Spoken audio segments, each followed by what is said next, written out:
Hey everyone, it's Bailey. Welcome back to the channel and thanks so much for tuning in to what's going to be a review of some matte shadows from the drugstore. Well, technically, I don't think they're sold at drugstores yet. They are from the brand Kiss New York.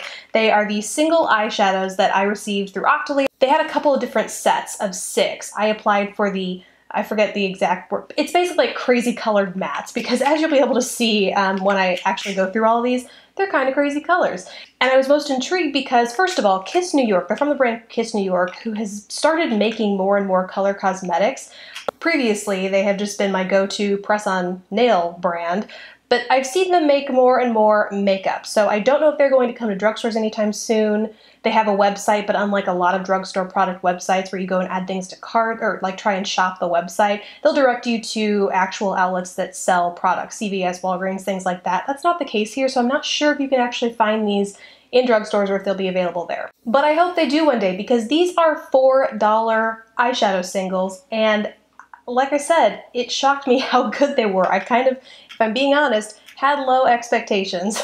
Overall, the collection has like a vast number of shades in there. Like, it's huge, and it has a mix of textures. It's not all matte. I happen to have some of the matte shades, but there are cashmere mattes, I want to say, which might be a little bit like more of a satin, I think, and then a shimmer texture. Bottom line is it's a mixture of everything, so a little something for everyone here. This was just the set that I was most intrigued by because it is hard to get a really soft, buttery, easy to blend, easy to build matte eyeshadow that's affordable. In fact, anymore from the drugstore, I'm more so used to something like these infallible paints from L'Oreal, which granted this is a metallic finish, but I think this pan of eyeshadow is something like, you know, between $6 and $9, I forget. And it's the same amount of product. Like, you get 0.09 ounces of product in here versus 0.08 ounces of product in here. So the price is what got me here too. So when I first opened these up and gave them a swatch, they were a harder press, and really felt buttery soft. But when I swatched them, and I think you'll see the swatches here, I was kind of unimpressed. They're a little patchy, like they don't, you know, feel like they're gonna be able to be built or blended all that easily. But every time I've used these on my eyes, and I've worn them a couple times here on the channel now, well, actually the last purple look I wore in the last video, as well as the shadows I'm wearing right here, are all these shadows, and every time I use them, I continue to be impressed with how easy they are to actually use. This is not a secret to people. Like, we all know that something can swatch wonderfully and then perform awfully on the eye, and then vice versa. Like, it's just, swatching is a good color indicator. It's not always necessarily a good performance indicator. So needless to say, I was pretty pleasantly surprised with how these performed. Let's go through the shades now, shall we? I'm going to do them in the order that you'll actually see swatches in them. So the first is Soot.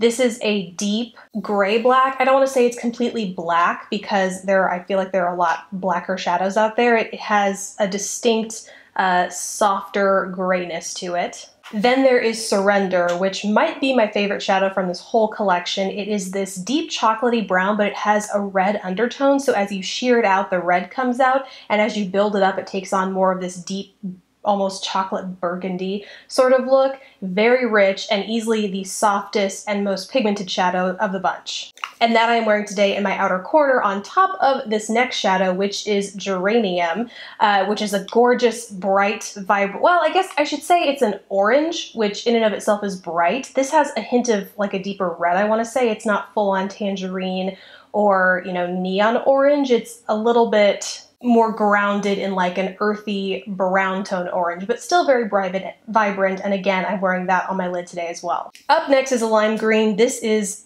Jardine, depending on what language it is. It's pronounced differently, but basically it's this gorgeous limey green color. Then there's a fantastic blue, this like electric blue, and this is called Cornflower. I would say this is a lot more vibrant than a cornflower. I always think of cornflower as being a softer, almost, well, a cornflower blue. So this is like amped up cornflower, but still beautiful nonetheless.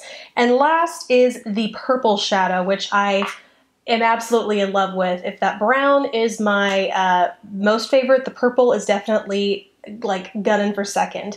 This is gorgeous. It's like this gorgeous grape purple, almost like true vibrant purple, and it blends beautifully across the eye. And this is what I was wearing in that more recent video, mostly through the outer like third of my eye and through the crease. So those are all the shades. Again, really impressed with how they wore. They're not absolute perfection. Like my all-time favorite mattes are probably, you know, like Anastasia Beverly Hills. They're a little softer.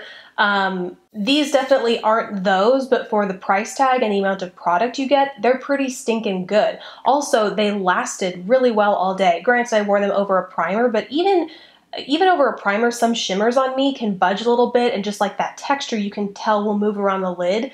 These stayed in place all day. I was even touching my eyes just to, like, you know, itch them and things like that. They stayed perfectly all day. So you really can't beat that. So those are my thoughts on these shadows, guys. Let me know if you've tried anything else from Kiss. Like I said, their makeup range may be just new to me, but it seems like it's growing pretty quickly. So let me know if you've tried anything that they have, or if you've seen them in drugstores or any stores for that matter, because especially with a product like this where there's like this vast amounts of eyeshadows and shades and textures and things like that, I always love to swatch them, especially when you're buying individuals. So let us know down below if you have seen these.